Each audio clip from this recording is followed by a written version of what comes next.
ABML Morning Update. Stocks look past Iran conflict despite recent volatility. Global markets.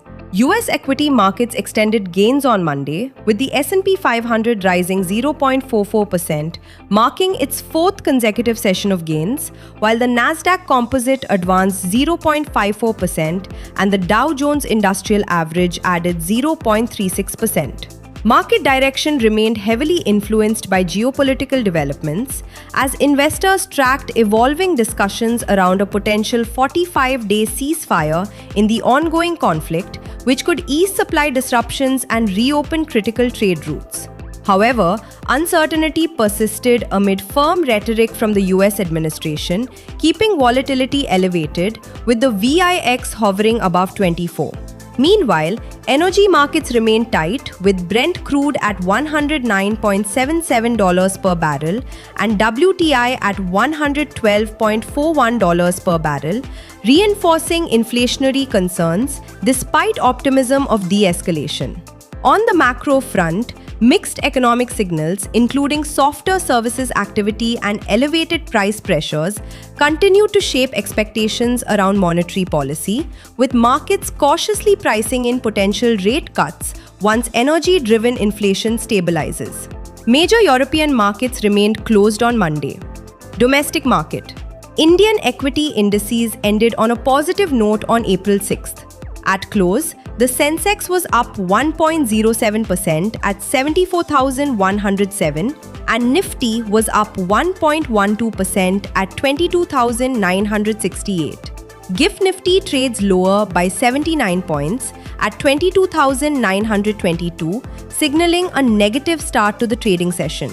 India's services sector maintained expansion momentum in March, though growth moderated to a 14-month low, with the services PMI easing to 57.5 from 58.1 in February, remaining comfortably above the long-run average of 54.4.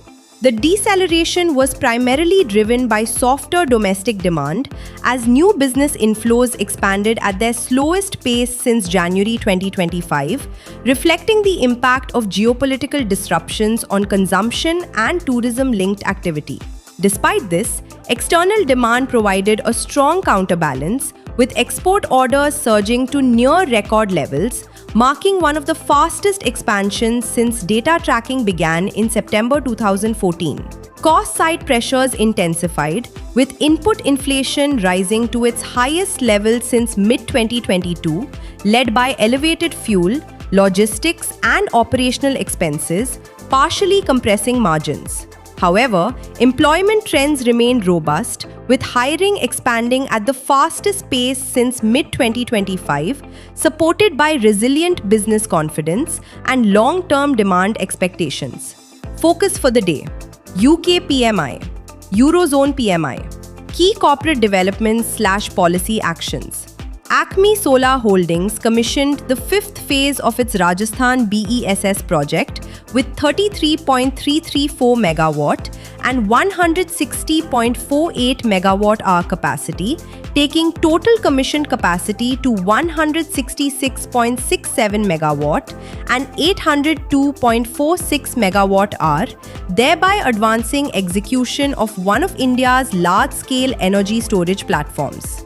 Craft Emerging Market Fund (PCC), through its Citadel Capital Fund, divested 3.54 lakh shares, representing 1.82% stake in the company CKK Retail Mart for 4.43 crore rupees at 125 rupees per share, indicating partial stake monetization at prevailing market valuations.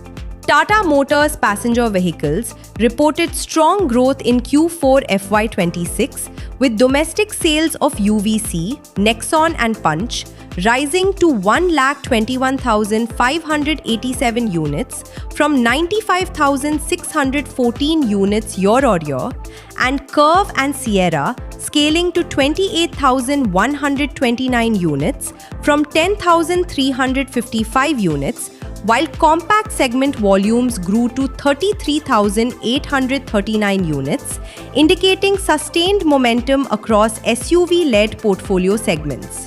Indian Railway Finance Corporation commenced FY27 with a 1,000 crore term loan disbursal to Mahagenco following a 12,842 crore financing agreement with Hindustan Urvarak and Rasayan Limited, reinforcing its expanding role as a diversified infrastructure financier while maintaining a zero NPA asset quality profile. Vari Energies commenced operations at its Samakhyali facility in Kutch with an installed capacity of 3,000 megawatt per annum, strengthening its manufacturing scale and positioning to capture rising demand in the solar module segment. Fund flow. FII sold shares worth 81.67 billion rupees, while DII bought for 80.89 billion rupees. Investment in securities markets are subjected to market risks. Read all the related documents carefully before investing.